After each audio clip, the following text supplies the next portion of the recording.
આજે ખરેખર ગાંધીધામ વિધાનસભા પરિવાર માટે ખૂબ આનંદ અને ખૂબ જ ગૌરવનો દિવસ છે.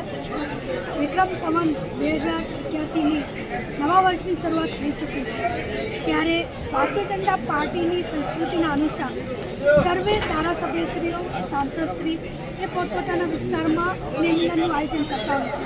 ત્યારે આપ સૌએ જોયું જ હશે કે છેલ્લા કેટલા દિવસથી સર્વપ્રથમ આદરણીય સાંસદ શ્રી વિનોદભાઈ ચાવડાજી, ત્યારબાદ પ્રદ્યુમનસિંહજી, ત્યારબાદ આપણા ત્રિકમભાઈ છાંગા સાહેબ અંજાર ખાતે, ત્યારબાદ આપણા કેશુભાઈ પટેલજીનું, અનિરુદ્ધભાઈ દવેજીનું, સર્વેનું આજે ગાંધીધામ વિધાનસભાનું અને 17 તારીખે રાપર વિધાનસભા રાપર વિરેન્દ્રસિંહ જાડેજાજીનું સ્નેહ મિલનનું આયોજન થયું છે.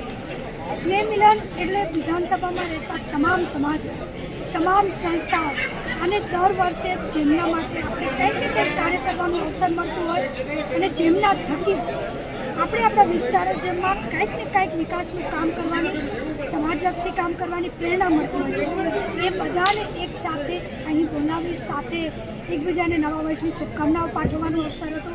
ખરેખર હું ગાંધીધામ વિધાનસભા પરિવારનો હૃદયપૂર્વક ખૂબ ખૂબ આભાર વ્યક્ત કરું છું, જેમણે હર હંમેશ જ્યારથી મેં ધારાસભ્ય પદ તરીકેની જવાબદારી મળી છે ત્યારથી આજ દિન સુધી હર હંમેશ મને સાથ સહકાર આપ્યો છે, મને હૂંફ આપી છે, મને પ્રેરણા આપી છે. બેન, ખાસ કરીને એક પ્રશ્ન એ છે કે આપણે ગાંધીધામના વિકાસની વાતો કરી, ઘણા બધા ગ્રાન્ટો તમે લાવ્યા, આજે એ દ્વારા આજે આપ જાહેર કર્યું, એ અમે બધા સમક્ષ લઈ જવા માંગીએ છીએ. શું હતું એ વાત?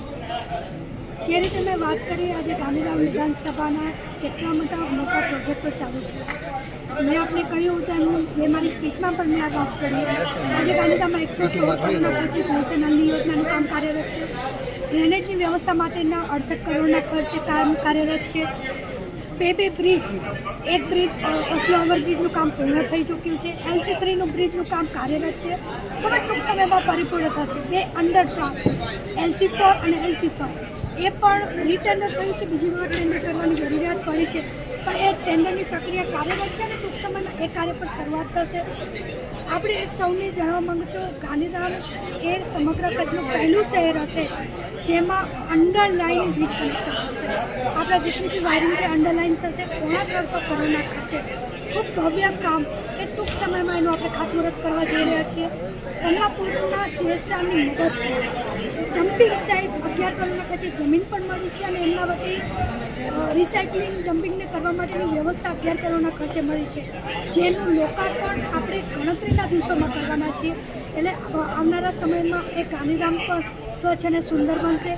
આપણી જે રામબાગ હોસ્પિટલ છે, જે સબ ડિસ્ટ્રિક્ટ તરીકે કાર્યરત છે, ઘણા વખતથી લોકોના લાગણી હતી કે જિલ્લા કક્ષાની હોસ્પિટલ બને અને સૌની રજૂઆત થકી આદરણીય વિનોદભાઈ, આદરણીય દેવજીભાઈ, સર્વે ધારાસભ્ય સૌને સાથ સહકાર એ રજૂઆત કરવામાં આવીને આજે જ્યારે ત્યાં ક્રિટિકલ સેન્ટરનું કામ ચાલુ છે, કાર્ય જ્યારે પરિપૂર્ણ થશે ત્યારે એ હોસ્પિટલ જિલ્લા કક્ષા તરીકે કાર્યરત થશે.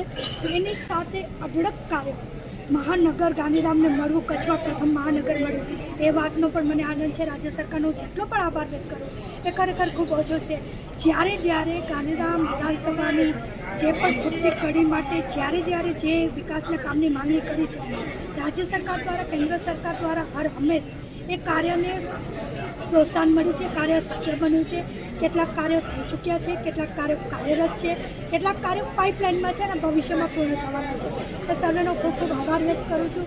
આજના સ્નેહ મિલનમાં આપણા સૌના લોકપ્રિય સાંસદ શ્રી આદરણીય વિનોદભાઈ ચાવડાજી, જિલ્લા અધ્યક્ષ શ્રી દેવજીભાઈ બચ્ચનજી, જિલ્લા પંચાયતના પ્રમુખ શ્રી જનકસિંહ જાડેજાજી, સર્વે ધારાસભ્ય શ્રી આદરણીય કેશુભાઈ, આદરણીય અનિરુદ્ધભાઈ, આદરણીય ત્રિકમભાઈ છાંગા, આદરણીય પ્રદ્યુમનસિંહભાઈ, આદરણીય વિરેન્દ્રસિંહ, સર્વેનો ખૂબ ખૂબ આભાર વ્યક્ત કરું છું.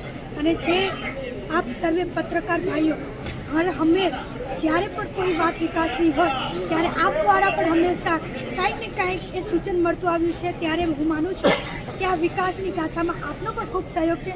ત્યારે આપ સર્વેનો પણ ખૂબ ખૂબ આભાર વ્યક્ત કરું છું.